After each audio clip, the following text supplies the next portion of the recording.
Mysterio, can you tell me when you first joined the 105th Company A? It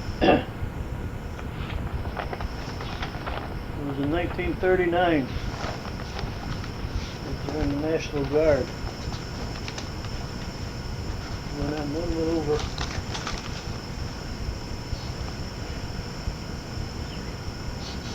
Do you recall where you went on that maneuver?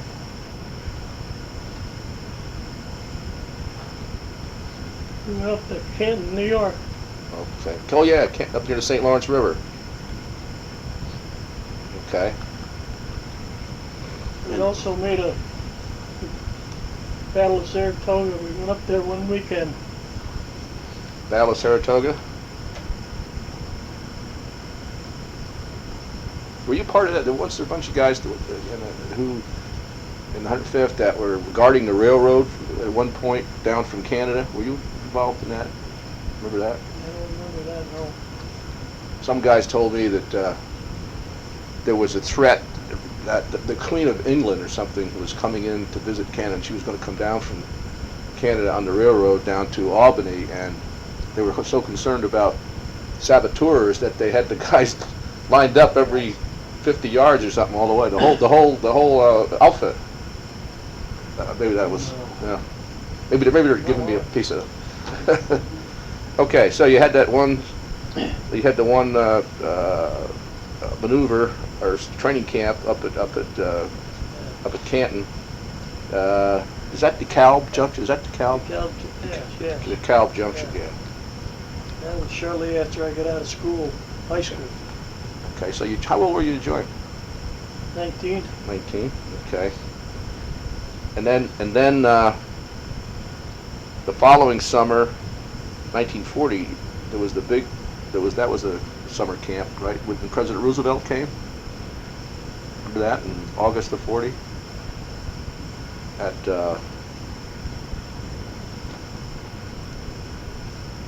That was up there, I think, like where Camp Drum is now, up near Watertown, or maybe it was the camp. I have the notes here. I can't.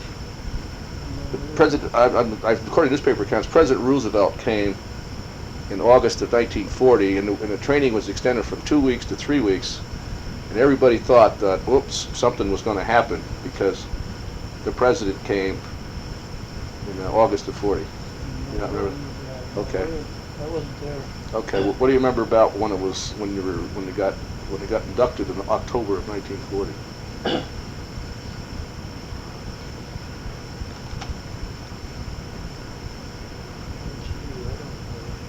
Well, I mean, I guess all I'm trying to is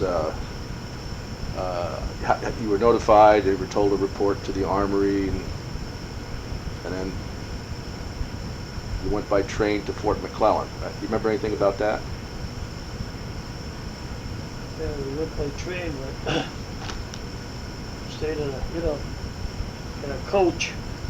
Uh-huh. I don't know how long it took us to get there, but it was a long ride.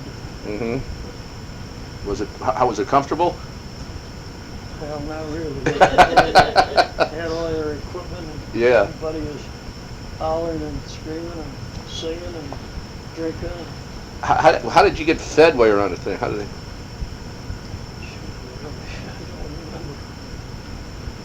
I mean, did they have? I mean, food was spread out through the coach.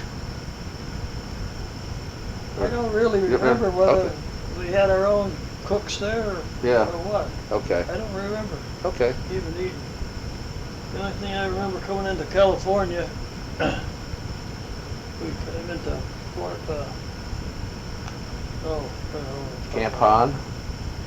That's when we went to California. You're right, Camp Hahn. Yeah,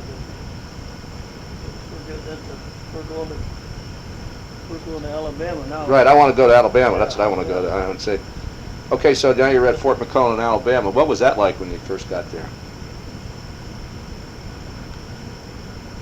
Well, I didn't really think that I was going to see any snow, but I did that winter. We were in tents, and we had stoves, little potbelly stoves. Potbelly stoves? I forget what they were. to keep you warm? Yeah, And you had snow? blankets, yeah, we had, I'll be God. well, it covered just enough to cover the ground, but Yeah. it didn't amount to too much. Uh-huh. You thought you left that It was behind in upstate cool. New York. Surprised me, you know, I didn't think we'd get any snow down there. It did snow.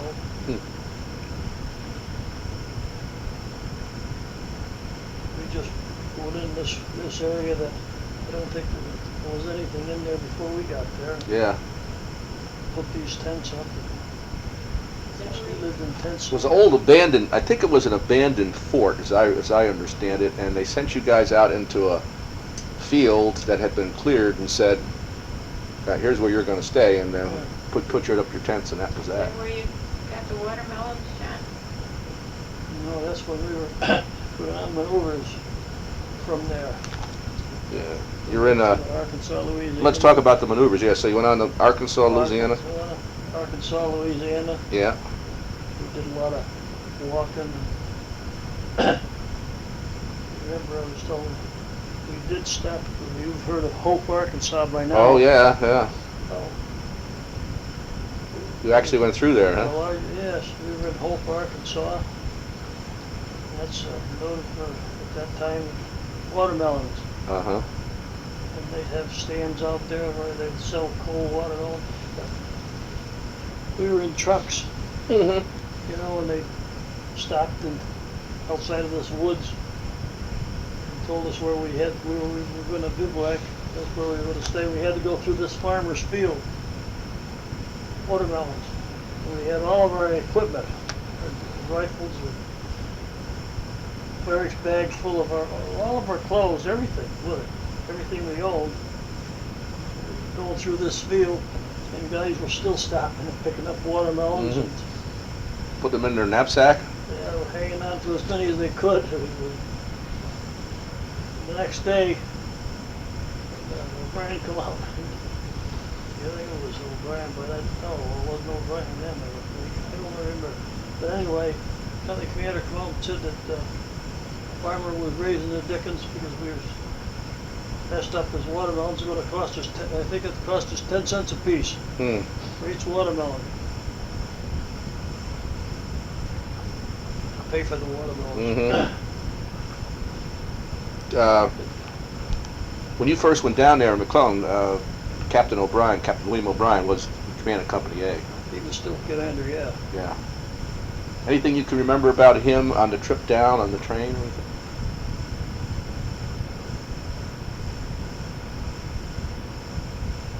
No, not really. Okay. He was an enlisted man at that time. You were separated from the officers. They had their own. Later on, I found that out. I know they had their own car Yeah. to go down there. Okay. I'm going to show you later on that little tape about the riot drill. Do you remember that in company streets down at Fort McClellan where you practice breaking up strikers? Yeah. Well, I think that they had a coal mine in Bennington, or it was Birmingham. Right. They're having a coal miner strike or something. And Right. they talked we might have to go there and help, but we never did. Okay. Well, you'll see that on this tape. That's part of the training was for that. There's a funny story that goes with it, which I'll tell you at the time. Okay, and then do you recall that it came after the maneuvers? It came time, and your year had been up. Enlistment had been up. No, you went in federalized in October of '40, and October '41 you had been in for the year. That was what you're only supposed to serve a year. Isn't that right at the beginning? Yeah. We were only supposed to be there a year, but we stayed until they, Yeah. told us that. But then, of course, that was it 41. Was it Pearl Harbor? Pearl Harbor, December 7th, 1941. That clinched it. Before that, there was some people have told me, and I just want to ask you if you remember. there was a thing called, the guys are unhappy because they were told they were going to spend a year, and then they were told they were going to be there indefinitely. And then, at that time, a lot of guys were saying, Ohio, over the hill in October. Do you remember that? No, but I know that they let a lot of the older guys out that wanted to get out Mm-hmm. at one time there. But I didn't know, never heard too much of it. Anybody saying they were going over the hill. Okay, well, yeah. That's, I think there was some, there was some bad reporting, and, now, do you just give me an example? You said let a lot of the older guys out. Now, can you give me an example of somebody, like a guy from Company A? Well, there was a well-known man from Troy, Freer store down Troy. Okay, is that the same? Freer. That the same guy for the Freer? Well, it was, I don't know, it was his people that owned it, I guess. Yeah. But he got out He got out. at that time. Mm-hmm. In fact, I remember him going to town with a uniform, coming back, and he had all civvies on. And the last I ever saw him, he took off. I don't know. He had his uniforms tailor-made? He took off. I Yeah. never heard of him.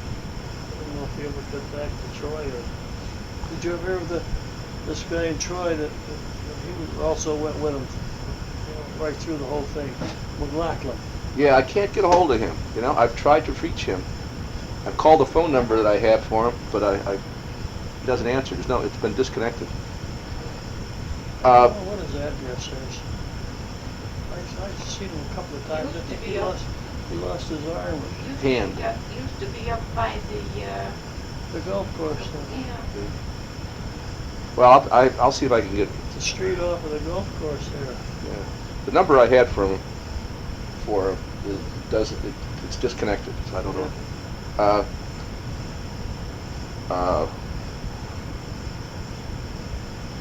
don't know if Standarski would know. Okay. Would be in touch with him or not. Someone told me that First Sergeant Willits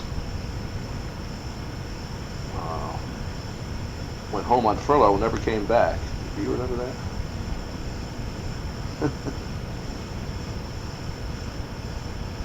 I don't remember that.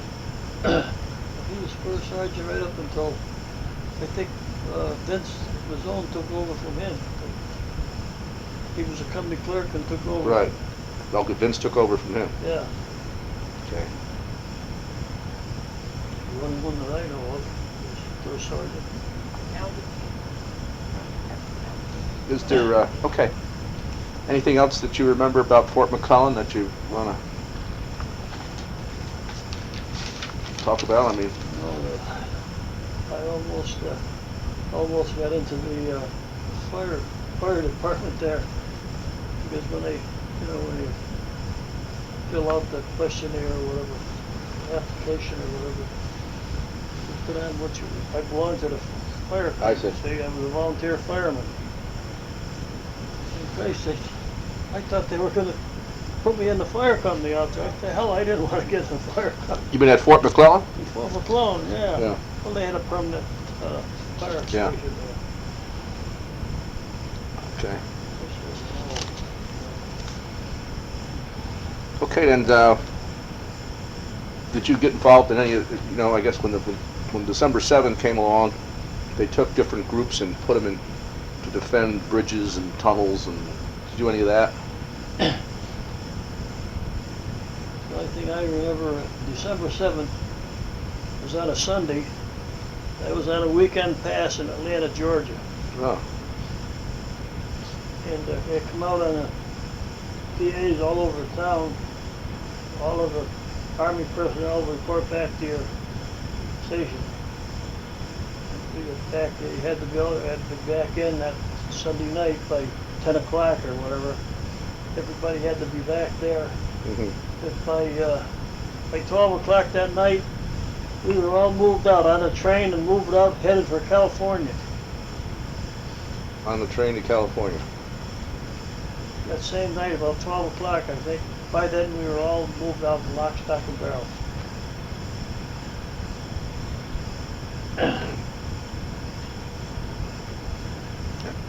And then you arrived in California. Was it first at Camp Han? Do you remember Camp Han? Yeah, yeah. Do you remember anything about that? Camp Han, that is? Oh, there again, we were in tents. We always lived in tents. There was the March Air Force Base nearby, right? Were you guarding the Air Force Base? Do you remember that? Marchfield, yeah. Marchfield, yeah. Marchfield, yeah. Oh, I think the first time we saw that, it was a big B, what the hell was it, B, the biggest one that they made. Big 29? No, B-17? was it 25? Oh, B-25, That's a big okay. one. This was only 1941, so it probably was. No, by the time I got into Saipan and down that way, B-29s, Jesus, they were coming. We'd watch them go out every morning to go to Tokyo, and they'd be taking off one after another for practically for an hour or so. Yeah. But then coming back in at night, there weren't quite as many coming back as there were that left. Mm-hmm. Just B-29s. So. Okay, then you went up to Fort Ord, all right, to get ready to ship over to Hawaii. Fort Ord. Yes, yes. And then, I don't know if that's where the Buckus take over there. I forget. Whether he took over there or he took over when we got to Hawaii. I forget. I think Buckus was in charge when we left California. Left California? Yeah, I think that could be, because I think my uncle got made the regimental supply. I think he got promoted to a major, and he became the S4, I think, of the battalion. That's what I... So they probably moved Butkus up to command the Company A. Yeah, that's probably what happened. Yeah, Butkus was I don't know where the hell he came from. He came from Hoosick Falls. Yeah, the headquarters. Oh, headquarters detachment. Yeah, he was in the detachment.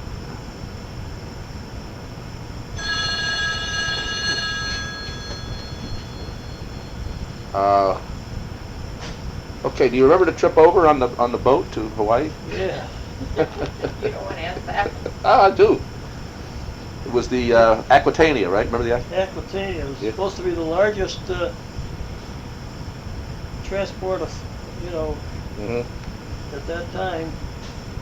And it took 13 days to go over to Hilo, Hawaii. 30. And I spent most of that time down in the hold. G deck. We were in G deck. About 6 or I 7. was sicker than the dog most of the time. Yeah, 6 or 7 below the. Yeah, well, G. Yeah, JB. Yeah, okay. And the only time we'd been up is they had general quarters and everybody had to get up on deck. But other than that, it was missed a lot of meals. Mm. I was sicker than hell all the time. And I never got over it because every time I'd get in even after that, in the landing craft, after you'd practice. Yeah. See, we never had any amphibious training before we went over there. Right. But then in Hawaii, you We start. got over there, and that's where we started getting involved in amphibious training. Mhm. Getting into landing craft, and I remember Butkus taking us, walking us down, started the company out, and you got a whole company, and you break it down to single file and follow me. He was a big guy, and we walked down into this cove, walked into the water, and he kept right on going, and everybody following him. Told me to take up the rear of me, and there was another sergeant there. Take up the rear. And he kept going. Before we started, he didn't ask everybody if they could swim, or if there was anybody that couldn't swim. We lost one man. We had those old helmets, those World War I helmets. Yeah. And they were, bigger, different than the ones that they finally got. But you could underwater with that thing, and geez, it's kind of hard to get up. We lost one guy. It was over your head. The water was over your head. Oh yeah. Yeah. Well, he kept on walking and walking, and everybody following him. Oh, sure, you ended up, you were swimming. But, me and this other sergeant, we pulled a bunch of them out, but, we lost one man. I don't know, Buck is probably writing letters for the rest of the time he was in the service. I'm trying to explain that. But why the hell he ever asked if there was anyone that couldn't swim. But Jesus, even if you can swim, but you got to load a pack on your back, you know, Boots. kind of hard. Yeah. A rifle, and that was our first experience at amphibious training. Of course, then we got into getting into small boats. Mm-hmm. You go out and get in a big boat, a big ship, and then you go down the rope ladder down into the small boats.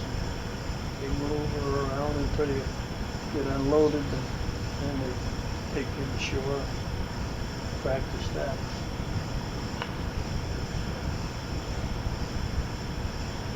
When, do you remember in November 43 when the 3rd Battalion, the 165th and the 3rd Battalion, 105th went to Macon? Remember that? No, I wasn't there then. I wasn't with them. Okay. See, Well, I was, well, when I did left, when did you leave the group? I left, let's see. They were in Eva, near Hickam Field. And I had to be, let's see, I graduated in March. And it's in 90 days. So how far back was that? I remember being in the, of course, lights out at a certain time, but I had a map reading test the next day, but it was Christmas, it was a holiday, it was a Christmas Eve or New Year's Eve or something. We were in the bathroom to watching, reading, and studying for the map reading test. Now, when you say you left the 105th, where did you go? Where did you go? Would you go to OCS? OCS. Okay. Fort Benning, Georgia. That's what I was trying to figure out. And And then you're talking about this map reading at Fort Benning, Georgia. pardon? Your map reading you're talking about was at Fort Benning, Georgia. Yeah, Okay. that was a test. Okay. Okay. So then you got commissioned? Commission 40, I think it was 43. Mm-hmm. Second Louis? Yeah. Okay. What was your first assignment? It was the 42nd Division, Rainbow Division in Oklahoma. Okay. All right. And then, so what happened? Well, I was there until the Battle of the Bulge there, and they were sending all single second lieutenants out, sending them overseas. 1 week they'd send them to Fort Meade, Maryland, and that meant you went to Europe. And the next weekend they'd send them to Fort Ord, California, and that meant you went to the Pacific. And I got the same thing, I had to go back to the Pacific. Well, you're lucky you didn't go to Europe. I ended up, went over to Hawaii again. Yeah. And these guys were still there at the they were Schofield Barracks at the time I got back. And of course I had my commission, and I go down and look up the brother, and they come.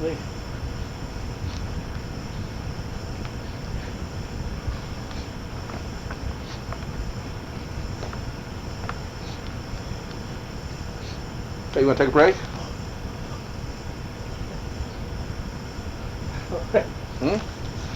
Oh, Brian was there, and they come. Glad to see you. Wanted to get back in the A Company. We got an opening for you. At that time, he was battalion commander. And he wanted me to get in the A Company. I said, yeah, okay. Of course, when I got back, back to my camp where I ended up over there. My name was on the board. I was attached and assigned to the 98th Division.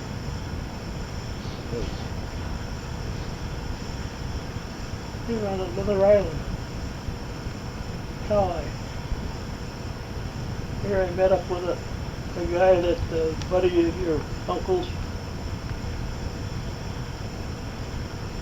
Hennessy. Oh yeah, Hennessy, yeah. He was a bum. Yeah. I went in as a PFC, come out as a first lieutenant. He went in as a captain and come out as a captain. Yeah. He had Company B, He didn't he? was drunk. Yeah, he was a boozer. Was he with the he was with the 98th Division at the time? Yeah. Yeah. Okay. Funny thing because, of course, when you report to a new outfit, you had to report to the adjutant. And went up and he says, you're assigned to Company C. I says, who's the commander? Company commander. This is Captain Hennessy. And I says, that wouldn't be John P. Hennessy, would it? And he looked at me kind of funny, like, you know, how the hell would you know him? And Christ, how the hell many in the service? And he says, yes. And that was him, sure enough. I remember him the first day. I reported in, and they were just training there then. And had he was passing out, giving out assignments to different officers. I had to have a class on 30 caliber machine gun. And I said, gee, this is the only thing I never had anything to do with a 30 caliber machine gun, only in school. And he wanted me to have a class in an hour, or have an hour class in instructions in machine gun. Jesus, I said, I told him I only had that little bit of instruction, and we had to learn every weapon that they had in the infantry, fire it and qualify with it. Yeah. And the officer school. So he says, Lieutenant, he says, you'll never learn any younger. He threw me a book and he says, here. Is this Hennessy? Hennessy. Yeah. You'll never learn any younger. He says, here. And I went, well, I got a hold of the sergeant. It was a good sergeant that knew his business. And of course, that's how you work together. But then later on, I fixed his wagon because we were in a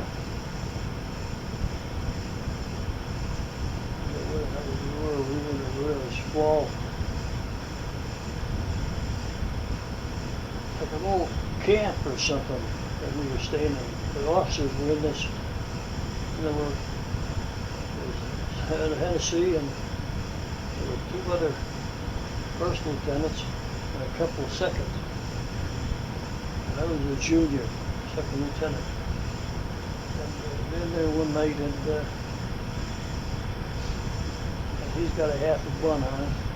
He says, is there a lieutenant in here in the house? I didn't say anything. What the hell with it? So he said about the third time, he says, is there a lieutenant in the house, a second lieutenant in the house? And I remember this the first lieutenant, got along good with him. Big guy, Schaefer, or whatever his name was, I forget. But he says, yes, he says, Dario's in there. Send him out here to mix me a drink. Well, I didn't get out there to mix him a drink. But the next day, this lieutenant went up to the colonel and reported him. He wasn't there too much longer, and they shipped him out. And he ended up, he was in charge of loading and unloading boats. Yeah.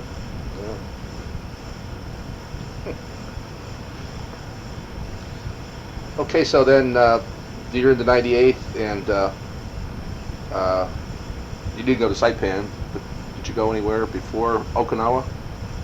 No, 98. See, I was attached, unassigned Oh, okay. to that outfit, and I was only there a short time. And then I got assigned to another, the replacement outfit. Uh-huh. So I was in this replacement outfit when they, and what we did was, at this time it was, they were starting to send people back home with points. Mm-hmm. And this outfit, we handled sending replacements to the casualties in the battle, and then sending people back home that had points when they were able to go back. Yeah. I stayed with that. That's the outfit I was with, the replacement outfit, when I went to, left Hawaii and went to, first went to Saipan. Mm-hmm. And from Saipan we went on Okinawa. We went into Okinawa. Well, Saipan, the battle was over. The battle was over, yeah. There was still a few stragglers there. Mm-hmm. I remember I was officer of the day there one day, and we were playing cards. We had the cards out at night, and we were in the tent playing cards. And the sergeant come in, and the lieutenant, he says, "There's a Jap out there in the water, enlisted back, getting water." I says, "What do you want me to do?" I says, "Shoot the son of a bitch." What do you want me to do? But, now they'd sneak up and take water. That's an old, I don't know anybody ever got killed or anything. Yeah. But they had guys, they finally brought them back, brought them to the stockade or someplace. I don't know where the hell they brought them. So there were, you captured some the Jap stragglers, and Yeah, but we went in Okinawa at D-Day with the troops. There, I remember. Of course, the first thing you do is you get in there, you dig a hole. right. And I had my spot, trench target. The guy who was in charge was a captain, but he was a captain in the artillery, Mm-hmm. because he was another replacement officer, see? But he was in charge of the company. And telling everybody to dig in, but he didn't dig in himself. Then he come over, when an airplane started coming over, Zeros and Japs were coming over, and Christ, they'd fly kind of low. And he come over and he tried to get in the hall. He says, "Get the hell out of here, this is mine." Hmm. And he tried to, get in your spot. Get rid of him. But, no, but that's the first time I ran into, dead people, dead bodies, and just laying out in the field. Japanese or Americans or both? Well, they were civilians. Civilians. Evidently, they bombed hell out of the place before they Yeah. went in. Then that's what I went down there, went up to the colonel and got a Jeep. I went to look up my brother. Of course, the 105th was there at that time. So I got a Jeep, a driver, and we started up to the front lines, find A Company. We rode. Finally, we come to, there was a skirmish line, Mm-hmm. soldiers on both sides of the road. And I told the driver, I said, "Wait a minute," I said, "you better pull up here, and you better stop, you better wait right here, pull up there and hold it, you wait right there for me." And I get out and I just walked down there's a column of soldiers along the road in a ditch, besides these other guys on the And I followed, and I kept asking, where's your company commander? And right up ahead. Where's your company commander? Right up ahead. And I kept going up, going up, going up. Finally, I did get to an officer. I asked him where Company A was.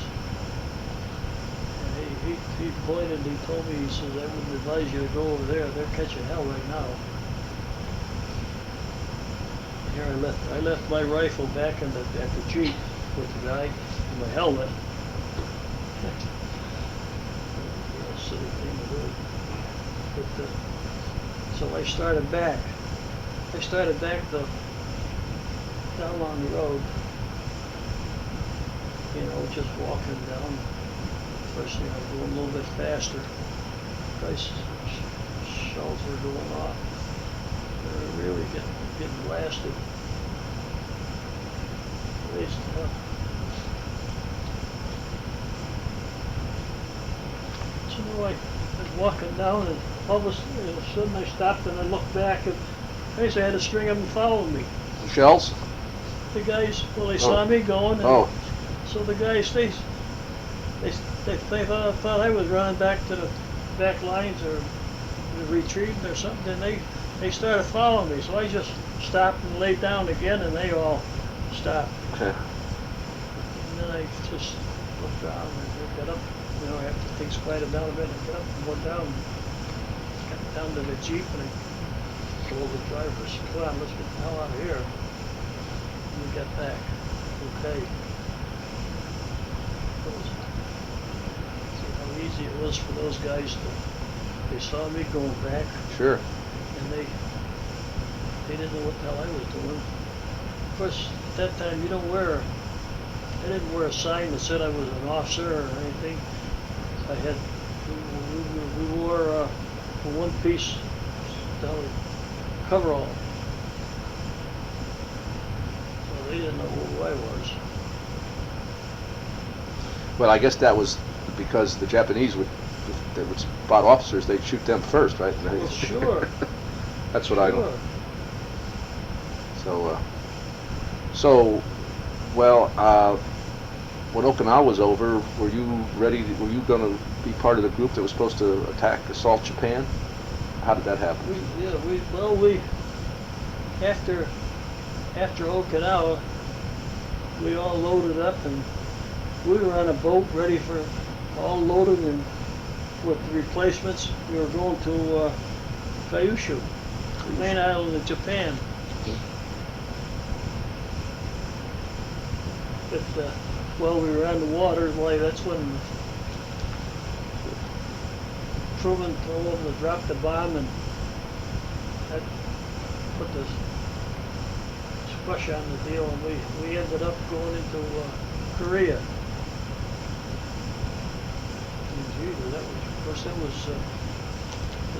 Japan had taken over that place, I guess, and geez, that was a mess in there. That was the dirtiest, it was the dirtiest place I think I ever saw. Were there any Japanese soldiers running around there? No, there wasn't any Japanese over the people. Oh, I don't know what they'll play with Japanese people there, but no soldiers, no. Mm-hmm. They had boarded the places up, Mm-hmm. the business places up during the war, and they just, at this time the war was over, they just took the boards down and whatever, just opened right up. And everything was just as dirty in there as they had not cleaning up. And we stayed in an old textile mill. So when did you come home? 45. I was there. Let's see. I was at 45. I come home before I wasn't discharged until 46, February of 46 I got out. But I had leave time, see? Mm-hmm.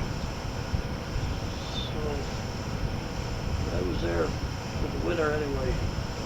In Korea, did you ever go to Japan? No. No, okay, but- No. Spent the winter in Korea, huh? Yeah, that was cold there, just like winters here. Of course, they didn't have the snow, but it was kind of cool, as I remember. Well, then you came home, where'd you get discharged from? If Dix, Fort Dix? Oh, yeah. Fort Dix in Jersey. Right. Okay, anything else you wanna, I think we covered the ground here. Anything else you wanna remember? If you do, we can turn the thing back on, but I just thought I'd stop it now, and we can chat, you know?